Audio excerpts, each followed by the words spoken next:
Samahan niyo kami mag-check-in sa Disney Hollywood Hotel. Tulog si Sophie bago kami umalis ng Hyatt Centric at dito na nga lang siya nagising nung mag-check-in na kami. Ito palang Hollywood Hotel is isa lang sa mga hotels na meron dito sa Disneyland. Meron pa silang dalawa and don't worry, papakita ko sa inyo yan. For now, dito muna tayo sa Hollywood Hotel. Yung kinuha pala namin is the standard room na may 2 double beds. Ito nga si Sophie, wala pa siyang idea na nasa Disneyland na kami. And alam nyo, grabe, walang kapalit yung makita namin na happy siya dito kasi finally, nandito na kami. First time din namin ni Daddy B na mag-Disneyland and napaka-memorable nga talaga kasi kasama pa namin si Sophie. Oh, tignan nyo naman. Grabe. From super sleepy to, ayan, ang ganda ng smile. Dahil din pala nakasimangot si Sophie, may lumapit sa amin na hotel staff. Binigyan pa nga siya ng pa-welcome gift. Napaka-sweet nila dito. Ang gigiliw sa mga bata. Nung papunta na kami sa room namin, nadaanan namin tong wall na puno ng Marvel. Grabe, diba? Sobrang nice. Nagningning ang mata ni Daddy B nyo. Sa tapat niyan, may store nga at ang loli nyo parang nahigop ng vacuum. Pumasok ka agad ng walang kalaban-laban. Char! Paturo-turo pa nga, oh. Aba, syempre si Daddy B nyo, nag-ikot-ikot na din at nakakita nga kami ng katulad ng mga laruan ni Sophie sa bahay. Ito naman, yung version ni Anna. Meron na kasing ganyan si Sophie na Elsa, Beauty and the Beast. Tapos yung Ariel nga nakita namin sa Malaysia last time. After that, lumabas na nga kami and OMG, unang Disney character na nakita namin itong si Goofy. Isa sa mga favorite niya kasi silly daw. Ay sus, nung una nga nahihiya pa. Pero ayan, sabi ko sa kanya, you can hug Goofy. Tapos ayan, nag-hug sila. Sobrang cute. Grabe, sobrang happy ko lang for her kasi nakita niya na si Goofy finally in person. Syempre ako din nagpa-video, pero si Sophie nagbi-video sa akin yan. Yeah. Good job. Good job, Sophie. You good. Thank you, baby. O, diba? May magte-take na ng videos ko kahit kami lang dalawang magkasama. So, ito na nga. Papunta na kami sa room namin located sa 3rd floor. So, for the standard room with 2 double-size bed, nasa 3,408 Hong Kong dollars yan per night. Which is 24,157 pesos with breakfast for 3 adults yan. Si Sophie ay free pa, pero for 3 years old and above, may bayad na yun. So, nakita nyo yung nadaanan natin kanina. May sabitan for your clothes, pero open lang siya. May safe din, may ref, may water dispenser na hot and room temp, mga mugs, coffee and tea, lalagyan na ng ice laundry bag, may terebi, 2 chairs and 1 table. At ito naman yung 2 double-size beds natin. Kaming dalawa ni Sophie magkatabi and then si Daddy B tsaka si Loli. Pagkapasok ng room, sa right side yung door to the bathroom. May full-size mirror and then may toilet, towel, sink, may hygiene kit, mga tissue, shampoo, conditioner, body wash, may shower den and bathtub. Isa sa mga favorite pala ni Sophie yung hotel slippers. Hindi ganap na ganap yung pagka-Disney pero may touch of Disney. Mukhang masaya din naman si Sophie, o tignan nyo. Paturo-turo pa nga yun. From our window, ito pala yung view na makikita nyo. Nagsimula na pala ako mag-ayos ng gamit ni Sophie na may Disney para naman mas ma-feel niya na nasa Disneyland kami. Gusto ko din i-plan with her yung mga outfits na napili niyang dalhin dito sa Disneyland kung ano ba talaga yung uunahing suotin. O sige nga, i-test ko kayo. Sinong favorite Disney princess ni Sophie? Naku, na-excite na ako ikwento sa inyo kasi nakita din namin itong favorite niya dito sa Disneyland, Diyos mio. And sa kasamaang palad, may hindi din pala magandang nangyari sa amin dito sa Disneyland. Basta ikukwento ko yan lahat sa inyo. Nakakakaba nga kasi may involved na guard sa Disneyland. Ano ba yan? Anyway, bago yan. So, ayan, kakain muna kami dito sa Ink and Plate. While waiting, ito nga si Little Donya dire-diretso dito sa may bilog na window. Nakita niya kasi itong mga drawing. Buffet pala nun sa Ink and Plate, kaya lumipat kami dito sa Archivist. Kaso, doon naman medyo light yung mga pagkain. Dahil dyan, lumipat kami ng hotel and free nga yung sakay dito going to Disneyland and yung 2 other hotels in Disneyland. Dito kami sa Disney Explorers Lodge pumunta. Parang mas madaming options din dito. Alam nyo, nung time na to, medyo maaga pa siya for dinner. Pero parang gutom na din kasi kami. And guys, ang mahal kasi ng food dito. Naintindihan ko na kung bakit yung iba nagbabaon ng kanin papunta dito, char. Ang alam ko nga din, recently nanggaling dito sila Ate Solen. Ate! Before going to the restaurant, tinignan din muna pala namin tong mga naka-display. Sobrang cute, ang galing. Parang closet ng bawat isang character. So, si Goofy, si Mickey Mouse, Minnie Mouse, and Donald Duck. And then, ito pala yung options na pwedeng kainan dito sa Explorers Lodge. Dito nga kami kakain sa World of Color. Very Sophie nga tong kainan dito kasi may pasta. At nako, pag tinanong mo to, anong pasta ang gusto niya? Sige nga, sino kaya makakahula kung ano yung sagot niya? So, ito pala yung in-order namin. I think ito yung order ko, salmon, tapos kay Daddy B, chicken, and then fish kay Lolly. Tapos pauwi, nag-decide kami maglakad at ayan nga yung view sa likod ng Disneyland Hotels. Medyo malamig din pala nung gabi na yan, pero hindi naman super duper. Medyo mahangin lang kasi. Siguro since napapalibutan nga to ng tubig, kaya yan mahangin talaga. Nakakatawa pala to si Sophie. Nagsimulang kumanta ng Ariel, is that you? Tapos yun, nag-enjoy talaga kami maglakad dito. Medyo mahaba lang from Explorers Lodge to yung Hollywood Hotel. So yun, don't expect na as in sobrang magkatabi sila kasi malawak yung lugar dito talaga. Hi! So nice naman, the ocean. Sophie, what can you say about the ocean? It's not very cold in the ocean. It's not very cold in the ocean. Samahan niyo kami mag-Disneyland! Hala, pero hinuli kami ng mga guard dito. Bago yan, kumain muna tayo since dito kami naka-check-in sa Hollywood Hotel. Mga 5 minutes away lang to sa Disneyland. Yung in-avail din namin na package is with breakfast na dito sa hotel. To know the rate, balikan niyo na lang yung previous mini-vlog ko. Buti na lang din at nag-avail nga kami ng breakfast dito kasi wala kang mabibilhan. Yung mga hotels lang nila dito nagtitinda ng food or sa mismong Disneyland na, which I really don't advise. That is kung ikaw ay naka-check-in at maaga naman nagigising para mag-breakfast pa before mag-opening yung Disneyland. Kung follower din namin kayo, alam nyo na ako ay ma-breakfast na tao. Lalo na sa Disneyland ako, ang daming lakaran. Just me, yung mauubos agad yung fuel ko na instead na makapag-enjoy ako sa pagpila and rides, naku baka mapunta lang sa food trip. And honestly, hindi ko masyadong trip yung food sa loob ng Disneyland. After kumain, nagbihis na nga kami at ayan, naka-costume kami syempre. Si Sophie mismo nag-request niya. Kami din, gusto niya mag-costume. Pero alam nyo, hindi ko akalain na ito pala yung magiging rason kung bakit kami huhulihin. Nag-avail kami ng early pass sa first day namin, which is a Wednesday. According sa website, 10:30 AM sila nag-open and early pass means we can go inside the park 1 hour before. Pero nakita nyo naman, ang dami ng tao, diba? Sulit yung early pass if mahilig kayo mag-picture taking at syempre, dahil wala gasinong tao, hindi magulo tignan yung photos ninyo. Ito din nakapag-take kami ng videos ng maayos. Yung early pass pala is separate pa sa mismong ticket ninyo sa Disneyland. We availed the 2-day ticket which costs 1,068 Hong Kong dollars and that's 7,560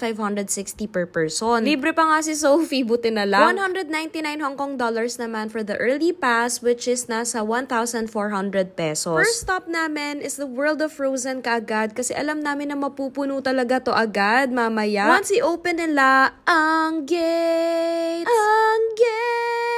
char. Grabe, feeling ko talaga nito, nasa Arendelle kami, nakakakilabot. Lalo na para sa amin ng mga Disney fanatics, alam nyo na. May pa-music din pala dito, yung mga music na maririnig nyo sa Frozen. Kaya alam nyo yun, talagang feel nyo na, ayan, Arendelle. Pero nung una ko pala nakita to online, akala ko pwede pumunta dun sa Snowy Mountain. Hindi pala. Itong fountain na to, ito pala yung isa sa mga popular spots for photos. Sabi ko yun kasi parang hindi talaga nawawala ng tao dito. Excited na nga to sila to, Donya mag-explore. At alam nyo, buti talaga at ang pinakauna naming sinakyan dito sa Disneyland is itong Frozen Ever After. Grabe guys, pag maiksi yung pila dito na like less than 30 minutes guys, grab it. Usually umaabot ng 70 minutes ang waiting time dito at hindi na yun halos bumababa. When we got here, dahil early pass nga, wala talagang pila. And for me, the Frozen Ever After was the best ride na nasakyan talaga namin. Nakaka-amaze lang din na pwede si Sophie kahit na may pagka-roller coaster siya kasi may part dito na may drop. Isang big drop lang naman yon. And kinaya naman ni Sophie, paiyak na actually kasi sabi niya natakot daw siya sa ice monster. Pero feeling namin, it was because of the drop talaga. Unexpected din, parang nakita na lang namin, nandun na siya. Tapos inakap ko na lang si Sophie, tapos si Daddy B, tinago niya yung phone niya. Nako, grabe talaga yung kilig namin dito sa loob ng ride na to. Ang galing sobra ng pagkakagawa. Every time din pala na may makikita ka mga ganito na characters, may sarili silang mga songs. So ayan, snips na lang ng makikita nyo dito sa Frozen Ever After. At yung mga reaction ni Little Donya, sobrang cute. Ito yung isa sa mga ride talaga na nag-stick talaga sa kanya. And even sa amin ni Daddy B, actually yung second day nga tinry namin na pumunta dito. Kaso wala talagang haba ng pila as in. Kaya kung ako sa inyo, ito yung unahin ninyo pagkapasok pa lang sa Disneyland kasi di talaga nawawala ng mahabang pila to. Nagsisi din pala ako na hindi ko tinry itong roller coaster ng first day namin kasi wala masyadong pila. Sabi ko sa second day na lang, lang, kaso grabe talaga yung tao ng second day namin. Next ride is itong Mad Hatter teacups and any height din siya. Pwedeng sumakay, mga kasing liit ni Sophie. Super sulit din pala for me, tingin ko, yung Disneyland. If you have toddlers, kasi karamihan ng rides talaga pwede nilang masakyan. Nandiyan naman si Little Donya, oh. Enjoy na enjoy. Pati din naman ako, enjoy na enjoy. Ito namang Dumbo the Flying Elephant, isa sa mga paborito din namin. Sophie knows a bit about the story ni Dumbo kasi may book siya na with characters pa nga. Kaya yan, sobrang na-enjoy din niya to. Kinokonek pa nga niya dito yung Dream Chaser. Sabi niya isi-save daw namin yung mga kids while riding Dumbo. Next ride is yung It's a Small World na favorite ni Loli. Nasakyan niya na to way back nung nag-Disneyland siya for work sa Japan. And talagang nire-recommend niya to for Sophie. Ang ganda din kasi guys sa loob. Kasi iba't ibang countries kumakanta ng It's a Small World using their own language. And kung paano sila manamit and makikita nyo yung mga pinagmamalaki ng bawat bansa dito. Syempre, nandyan ang Pilipinas. O diba, mahaba exposure nyorn. Overall, natulala si Sophie sa dami na nakikita niya. Pati si Loli nga nakakatawa, tinatawag namin siya dyan. Pero dahil tuwan-tuwa siya sa ride na to, di niya kami pinapansin. Pero yan, eventually nadinig naman niya kami. Ayan na, nag-hello pa nga. After that, nag-lunch kami dito sa banquet hall and dahil nag-avail kami ng vouchers online, dito daw yun i-claim. Pag bumili ka ng park tickets, pwede kang mag-add ng meal vouchers. Pwede kang mamili 2-in-1 park meal voucher, lunch or dinner and snack. And then may 3-in-1 park meal voucher na lunch, snack, and dinner na siya. Yun pala yung pinili namin. So, makakasave ka dito ng 75 Hong Kong dollars. Pero yung total meal voucher niya is 270 Hong Kong dollars, which is 1,913 per voucher. After eating, nag-bathroom break lang kami. Tapos while waiting, nagdikit-dikit muna kami ng nails ni Sophie. Isa sa mga ginawa ko pala bago kami pumunta dito sa Disneyland is namili ako ng mga Disney-related na merchandise sa Pilipinas. Sa ganitong paraan, para maiwasan namin yung bili ng kung ano-ano dito. And kahit paano, diba, malesen. Naku, Char, shopaholic tong mga kasama ko. Abangan nyo na lang, ipapakita ko din sa inyo lahat ng mga napamili namin dito. Next naming pinuntahan, itong castle na nasa likod ko. Nag-download pala kami ng app to know ilang minutes yung waiting time ng mga rides and kung nasan yung mga Disney characters. Kaso nung turn na namin, bigla kaming pinahinto ng staff sa line and pinaghintay kami without telling us what's happening. Ayun pala, tinawag na yung mga guards. So yun na nga, dumating yung dalawang guards and doon na nila sinabi na masyado daw malapit yung costume namin sa totoong Disney characters. Pwede naman mag-costume pero kung ikaw ay 16 years old or older, basta hindi pwedeng masyadong malapit yung itsura ng costume sa mga totoong Disney characters. After that, very sweet naman sila at sinabi nilang bumalik kami, tas kami na din daw agad yung next na papasok. Alam nyo, dahil din nga dito, nagkaroon pa ng cute moment itong si Cinderella and si Sophie. Pero bago yan guys, tignan nyo, ang cute! Nag-curtsy si Sophie kay Cinderella. So ayan, instead na pipila ka pa sa loob ng castle, hinatak na ni Cinderella tong si Sophie para pumasok sa loob. Ang special lang ng moment na to, so yes, si Cinderella ang pinakaunang Disney princess na nakita ni Sophie dito sa Disneyland. Would you like to do a spin together in our dresses? Wanna spin? Should we try together? Ready? Go spin! 1, 2, 3, spin! Spin, spin!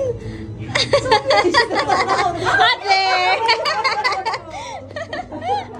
Hi, grabe guys, sobrang ganda ni Cinderella. Nakakatawa lang, after nitong photo op namin with Cinderella, alam nyo sabi ni Sophie, I'm sure Belle will be there later. Aba, buti na lang talaga at hindi na dinig ni Cinderella ko, diba ka na-hurt ang feelings niya. Oh, ayan, nag-take sila ng picture together. Sobrang cute. At aba, syempre, dapat kasama din kami. Ganyan ako guys, kasi kilig na kilig ako. Ewan ko ba, sobrang special talaga ng feeling kasi pag nanay ka talaga, no? Pag nakita mong happy yung anak mo, ayan, talaga nag-uumapaw yung puso natin. O, see you na lang sa next part ng adventure namin. Hulaan nyo nga, sino pa yung makikita namin dito. After namin sa Castle with Cinderella, nakita namin sa Disneyland app na may show dito sa area na to. Walang bubong dito, as in open talaga, kaya mainit, tas tanghaling tapat pa. Pero itong si Little Donya, abang na abang kasi sa show na to. Mahulaan nyo kaya kung sino yung inaabangan niya dito. Isa kasi to sa mga paborito niya talagang panoorin. Buti na nga lang at maya-maya lumabas na din yung inaabangan niya na si Moana. Pero dito sa area na to, as in palabas lang talaga siya. Hindi siya katulad nung kay Cinderella na meet and greet. Pero still, sobrang happy talaga ni Sophie panoorin to. Sabi ko nga, aba, pwede na to isama sa mga musical plays. At hindi lang si Moana ang na-meet namin dito, pati si Alexa na follower natin. Nakakatawa nga, tinawag niya akong mommy. Tapos nagulat yung mommy niya na bakit may ibang tinatawag daw na mommy yung anak niya. O, diba? Oo nga naman, nakakatawa talaga. After the the show, pumunta na kami sa Toy Story. Alam nyo naman, si Little Donya, isa sa mga favorite niya, si Buzz Lightyear from Toy Story. Kaya nga, yung kwarto niya before, Toy Story yung theme. May mga meet and greet din pala dito, and that time, si Woody nga yung nakaschedule. Pero yan, di masyado pinansin ni Sophie, kaya hindi na din kami pumila. Ang galing nga dito kasi feeling mo, laruan ka din dahil ang lalaki ng mga gamit sa paligid. Gusto ko sanang sumakay dito, kaso ayaw ni Sophie na mag-isa ako nagre-rides.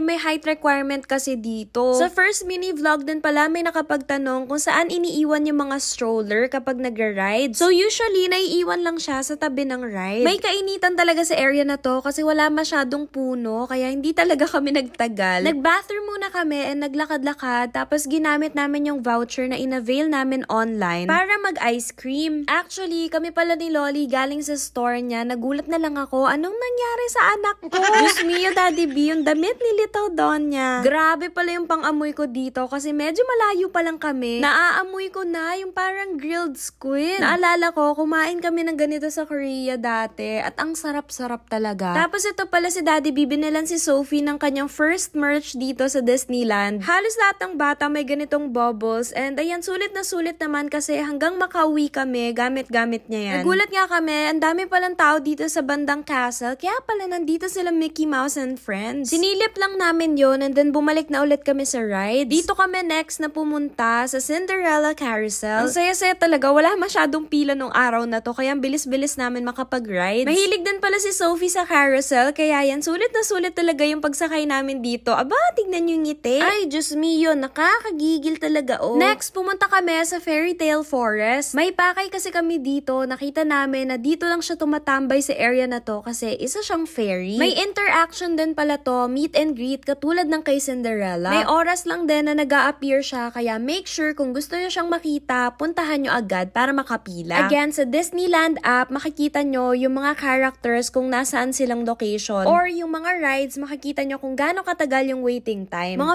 15 to 20 minutes din kami nakapila dito and finally turn na nga namin. Nahulaan nyo ba kung sino yung meet namin dito? Aba, sino pa ba? Si Tinkerbell. Sobrang cute at nagka-curtsy nga to si Sophie. Nasobrahan nga lang sa taas. Feeling ko medyo na-shock din si Sophie dito na nasa harapan niya na si Tinkerbell. Pero may nakahanda ng tanong yan. Gusto daw niyang manghingi kasi ng pixie dust kay Tinkerbell. Tuwang-tuwa din pala yung mga staff dito kay Sophie. She's so tiny daw. Tinanong din nila kung kilala daw ba talaga niya yung character. Nako, thanks to Loli talaga for providing X number of books para makwento namin kay Sophie mga iba't ibang fairy tales na nire-request niya. Ayan na nga, mukhang magte-training na sila kung paano lumipad. OMG talaga, cuteness overload ng interaction na to. Aba, syempre, hindi kami papahuli. Nag-join din kami para makapagpa-picture with Tinkerbell.